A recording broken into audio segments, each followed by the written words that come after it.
As we get closer to the 2024 election, the polls are becoming more intriguing, especially in the swing states. Based on the newest data, I'll be walking through my updated election map to predict who might win the presidency in November. Let's start by looking at Trump's solid states. Trump has a stronghold in states like Montana, Idaho, Utah, Wyoming, the Dakotas, Nebraska, except for the 2nd District, Missouri, Oklahoma, Louisiana, Alabama, Tennessee, Kentucky, West Virginia, Indiana, and Alaska. All these states give Trump a solid foundation of 98 electoral votes. But before we get into the details, hit the subscribe button, like this video, and leave your thoughts in the comments. Thank you for your support. On the other hand, Harris has her own secure states. She's expected to easily win in California, Connecticut, Illinois, Hawaii, Maryland, Massachusetts, Vermont, Washington, D.C., Delaware, New York, and Maine's 1st District and at large. This gives Harris an early lead with 145 electoral votes. Next, we move to the likely states where either candidate is projected to win by a margin of 7 to 15 percentage points. These are not swing states, but aren't completely locked down either. Ohio is one of Trump's likely wins.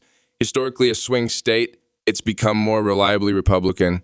According to a Morning Consult poll, Trump leads Harris by 8 points. While that's a slight dip from previous polls where he led by 10 points, Trump still won Ohio by over 8 points in both 2016 and 2020, largely because of support from rural and working class voters.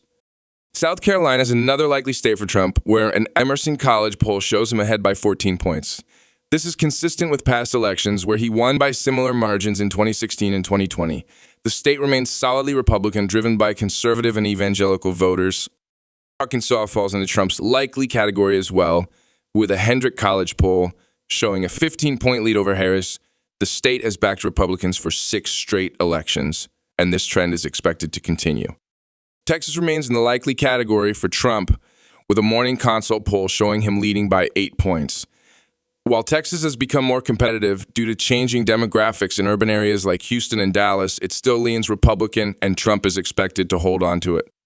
Mississippi is also a likely state for Trump, though the margin is narrower than in previous elections. Polling shows him leading by 9 points, down from the 16.5-point win he secured in 2020. Despite the drop, Mississippi's strong Republican base should keep it in Trump's column. On the Democratic side, Washington is a solid state for Harris. A Northwest Progressive Institute poll has her leading by 14 points.